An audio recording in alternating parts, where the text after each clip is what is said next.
Hello and welcome, I'm Kara Scrivener, and I like books. Surprise, surprise. I also have anxiety, which means that doing lists and things like that make me feel a little bit more in control have always been a common thing for me.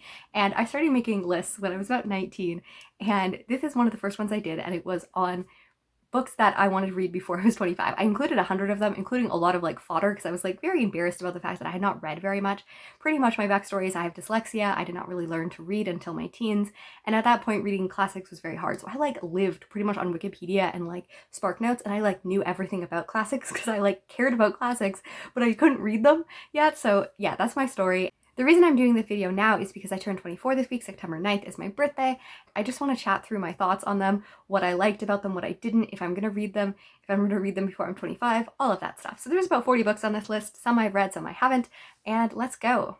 So the first one is Uncle Tom's Cabin, and this is a book that I don't think I'm going to read. It's a book that I really wanted to read at the time because it is kind of the first anti-slavery book. The more that I've grown and the more that I read anti-racist books, the more that I realized that this book is not really maybe worth my time. It is really centering white voices, and it really shows to give humanity to marginalized people by making them both incredibly tragic and incredibly docile and kind and compassionate, and that isn't really a way to give agency. And it's also a story about Black people that is specifically written by a white person for white people. I might read this once upon a time in order to get a better scope of it and research, especially to kind of understand the anti-Tom and for Tom and kind of into that. But even at that point, it's not a book that I'm definitely going to prioritize anytime soon. This is A Thousand Splendid Suns. This is by Claude Houssini. The Kite Runner, his debut book, is one of my favorite books of all time. And for the longest time, I would say it is my favorite book. The only reason I don't now is because of the fact that I read about 600 books since and I haven't reread it, but I want to. I'm not going to talk about the descriptions of most of them because they're mostly well-known, and it would be forever if I did that. But this one is about an Afghani girl who is illegitimate and her experience. It has such a beautiful prose and really gets into the minds of people, and I really, really hope that I will read this in Sensibility. This, as well as all of the other Jane Austen's books, were on this list because I have not read any of them. I have now read all 5 except for this one, and I hope to read it by the end of the year. I'm really, really enjoying Jane Austen as a novelist, and even rereading her books gives me even a greater appreciation of who she is as a writer and her stories. The next one is Jane Eyre, and this is one that I have read. I have very complicated thoughts on it. I thought the beginning, especially the depiction of her having mental health and really struggling at the beginning, was so wonderful and so beautiful. And even as she goes to Thornhill, as she finds all of these, it's very intriguing. And then we get to the wedding, and it just gets rough and racist and just misogynistic, and it's also really boring. So I feel like the first half of the book is so good, and then the second half of the book I'm just I am bored and this is terrible and I hate it. The next book on here is Harry Potter. At the time I had only started The Philosopher's Stone. I grew up in one of those families where I wasn't allowed to read it because devil's spawn and all of that stuff. I have since read it, and I enjoy it. I thought the world building and really atmosphere was really good. It made me really hungry, and I think that that's why it became so beloved to many people, because you can really feel like you're at Hogwarts. But as Taylor Swift says, this is why we can't have nice things. The next one here is The Alchemist, and this is a very short Brazilian classic that deals with lots of philosophy and desert wandering and stuff like that. This is a book that I do hope to read in the next year. If I don't, no biggie, but I think that it will be a cool book to read and to finish off. And then we have 1984. This is a book that I really wish I had read when I was younger. When I was in grade 11, we had 2 English classes, and we had 2 of them read Gatsby and 2 of them read this one, and I have no regrets about reading Gatsby because it's one of my favorite novels of all time, but I'm one of those people who really, really enjoy books that I read in school. I really enjoy analyzing all of them, and I also think that if I had read it when I was 16, I would not have read as many classic dystopians, and I think that that would have made me appreciate it more as well. Then we have Frankenstein. This is a book that I love more than I love. And by this, I mean, this is a book that is really well done. I love the way that Mary Shelley talks about being God, about humanity, about the way that we treat people. It's wonderful. But it's also a book that I love so much as a story that I know the story itself probably does not live up to how much love I have it. But my goodness, I love the story. I do want to reread it soon. The next one on here is The Prince, and this is a book that I so often forget that I have not read because I've read lots of parts of it and I quote it and I integrate it because I just find it very interesting, and yet I have not read. It's not even that long. I need to read it, and I will read it. This is a dedication that I will read this less than 100-page book before the next year. And we also have Utopia, and I have 3 reasons why I wanted to read them. First of all, Henry VIII. Thomas More was an author who was an advisor and lots of things to the king, and he was executed because he was a Protestant by King Henry VIII only 5 years before Henry VIII became a Protestant. And they were good friends, which is always a sad story. And then also we have Ever After, which is one of my favorite movies of all time, and of course Danielle goes around reading it all the time, and I just want to be able to quote it and feel like I'm that cool. And then also when I was in high school, I did a project on it and I really loved writing my own utopian, and it had good writing, so I don't know why I haven't read it yet. This is my very large collection of Edgar Allan Poe. I've read lots of it. I've read most of his poems and many of his short stories, and they are all really wonderful. And I do hope to finish it. Probably not next year. It's probably more of like a whenever I feel like reading Poe story. This might be one of the most embarrassing ones, which is Charles Dickens. So I have Great Expectations, I have A Tale of Two Cities, and Oliver Twist on this list. And you wanna know how many I've read? None. I've read A Christmas Carol, and I own, I think, 9 of his books. He's one of my most owned authors, and his books are really long, okay guys? I started Great Expectations when I was 16, and it was real good. I started A Tale of Two Cities multiple times, including when I was like 20. Have I read it? No. I think that is gonna be my next book while reading it, because I got inspired, so we'll check in. But currently, we're 0 for 3. Next, we have The Catcher in the Rye, and I think that I read this at the absolute worst time. I was 20 years old, I was in Montreal, it was romantic and beautiful, it was wintertime, and I was reading this book, and I hated it so much. A lot of people have very disparate feelings on this book, but I feel like if I had read it when I was 16 or a teenager, I probably would have related to it a lot more. The fact that I read it when I was 20 meant that I was not a teenager anymore, and I was kind of annoyed at teenagers being teenagers. Now that I'm older, I think that I could appreciate it more because, like, I have more compassion for being confused and angsty and all this stuff that I didn't quite have when I was just not a teenager. But at the point, I don't think I'm gonna reread it. It was rough. It was so rough. All I can say about A Study in Scarlet is, why are there Mormons in Utah? It just doesn't make sense. I think that I might read more Arthur Conan Doyle, but this book was just confusing and rough and like very anti-Mormon for no apparent reason. Number 15, we have The Handmaidens Tale, and this is a book that I am currently reading. I'm going to do a vlog hopefully soon. I'm really enjoying it. Her writing is so beautiful. Again, this was my book on here. Have I read 3 other Margaret Atwoods in the meantime and not finished this? Correct. My first completely non-literary book is The Raven Boys, and yes, I absolutely love this. This is one of my favorite series of all time. I've read it completely twice since this, and it was wonderful. The Invisible Man by Ralph Ellison is a book that is a Black classic, so much better than books like Huckleberry Finn. This is a book that appeared on a 2018 list of embarrassing classics I had not read yet. Yeah, it's been a long time, so hopefully I will read this soon-ish, maybe by the end of the year. This is one that I definitely hope to read by next year. Then we have the Odyssey and the Iliad. These are books that for the longest time I was not gonna read. I did not like poetry for the longest time, and it was just quite long. Now I feel like I might quite be ready to read these, and I will enjoy them hopefully. So maybe, I don't know if I'll get to the Iliad, but I do hope to get to the Odyssey by next year.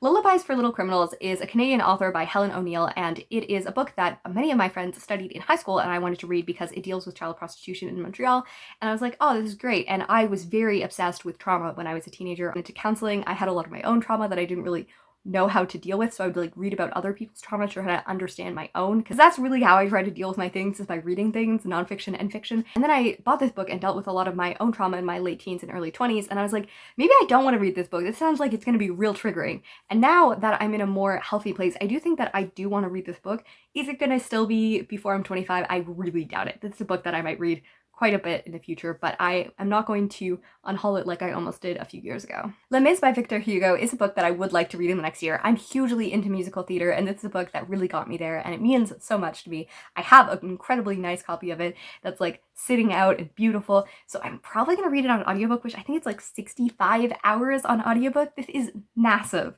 but I have conquered a few massive books lately, so hopefully this is a book that I will read before 25, because this is a book that's been on my list for over 10 years, and I feel like it would feel very cathartic to finish it by kind of the time that I wanted to finish it. My first hugely controversial one is The Book Thief, and this is one that I didn't love.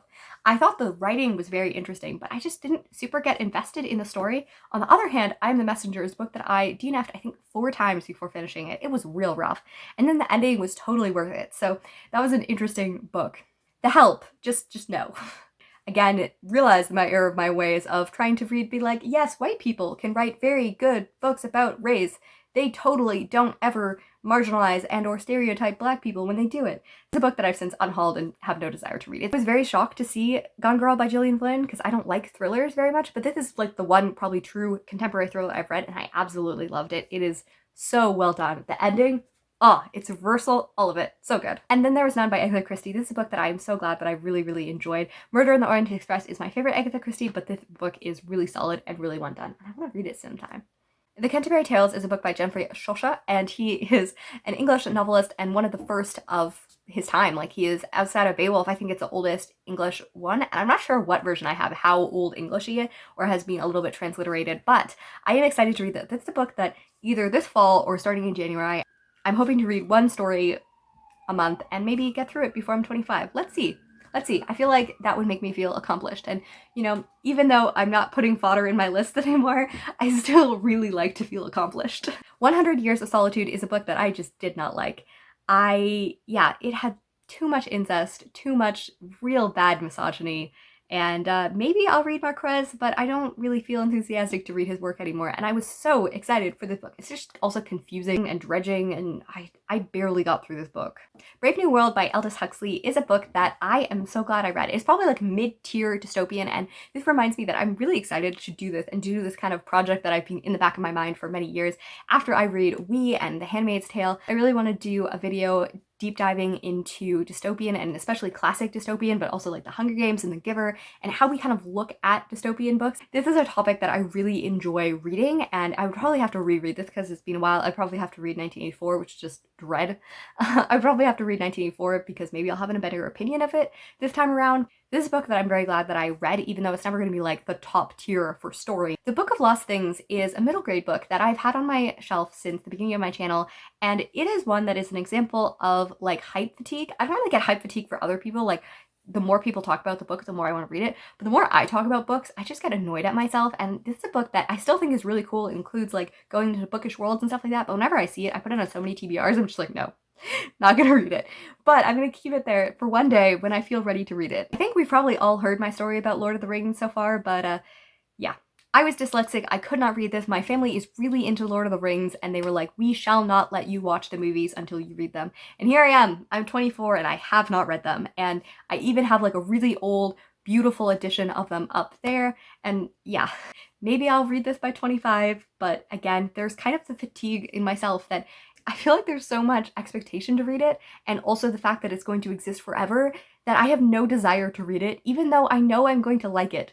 It just annoyingly sits there. Rebecca by Daphne du Maurier is a book that I discovered that summer, and it is one of my favorite books of all time, so I'm so glad that I read The Mystery of Hollow Places that summer, and it made me want to read this book. The only way that I really see myself reading Fight Club is I've been wanting to do this video for the last few years, which looks at mental health throughout the ages, how it's depicted in fiction, and what that says about society. And this is a huge one for male representation and just kind of problematic representation, but it feels like it would be a good book to read for that, but it's not a book that I think that I would pick up independently anymore. When I was in the last chapters of reading Looking for Alaska, my thought was I wish I'd read this in high school. It had something that just spoke to what it felt like to be a high schooler, and I think that most people should read it. It's quite an old book, and it's not a perfect book, but I think that is a book that I really wish that I read in high school, and I might not have appreciated very much if I had read when I was like just out of high school, but reading it as someone in my mid-20s, I absolutely loved it, and I felt like I was speaking to little Kier as I was reading it. We have Shadow and Bone and Six of Crows. Six of Crows was the first book I ever took out from my library after starting my channel, and yet, have I read it? No. After the show came out, I read Shadow and Bone, the first book. It was okay. You can definitely tell it's Leigh Bardugo's debut, and that's all right. It's just not something that I've been necessarily drawn to. I've really struggled with fantasy in the last like 2 years, and I don't know if this is a book that I'll ever read, but maybe, especially if season 2 comes out, I might read it at some point. The most interesting book for me was really the last book, and this was The Sun Also Rises, which when I saw it, my immediate thought was, well, maybe I'll read that in 10 years.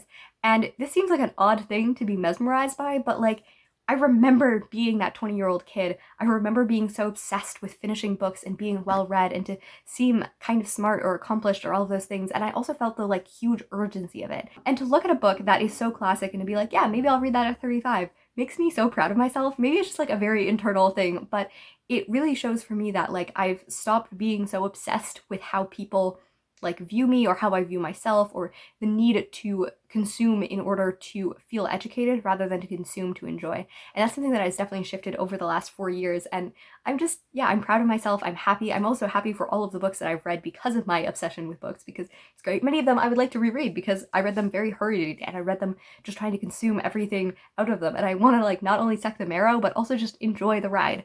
And I hope that you enjoyed me talking about these books that I've been wanting to read before I was 25, when I was 19, 20, and now that I'm 24, what I think about them now. So happy reading and writing. I will leave that list in the thing and you can let me know which book did you think you were going to read by 25, that you want to read by 25, or books that you've changed your mind over throughout the years. And I hope that you have a great time and happy reading and writing.